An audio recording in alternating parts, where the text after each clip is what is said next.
Hi hello नमस्कार। आज मी बनवणार आहे मुगाची सुकी डाळ। तर त्यासाठी मी इथं 1 वाटी मूग डाळ घेतलेली आहे, चांगली स्वच्छ धुवून घेतलेली आहे। त्यानंतर इथं मी लसूण, टोमॅटो, कोथिंबीर आणि कांदा घेतलेला आहे। त्यानंतर इथं कढई आपली तापलेली आहे। त्यानंतर इथे आपण दोन चमचे तेल घालणार आहोत। इथे तेलामध्ये लसूण घातलेला आहे।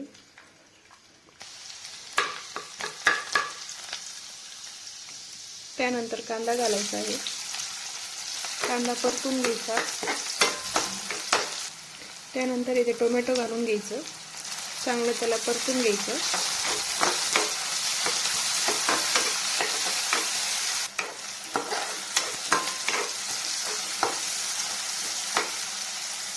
इथं कांदा, टोमॅटो आणि लसूण छान परतलेलं आहे।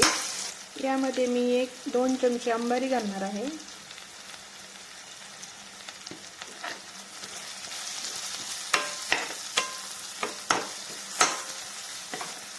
त्यानंतर चवीनुसार मीठ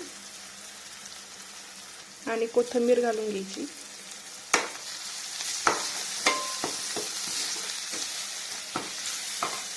त्यानंतर इथं स्वच्छ धुवून घेतलेली मुगाची डाळ घालून घ्यायची।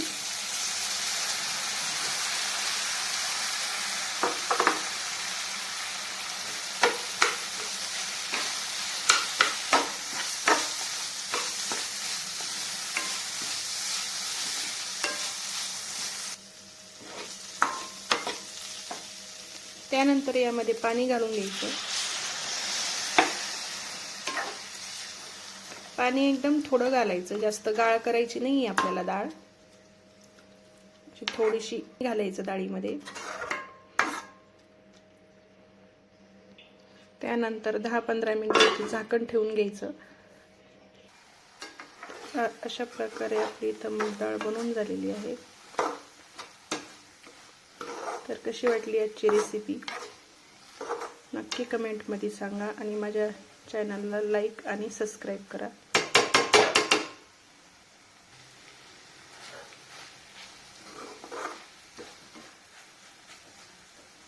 डाळ जास्त गाळ पण होऊ द्यायची नाही आणि जास्त कच्ची पण राहू द्यायची नाही।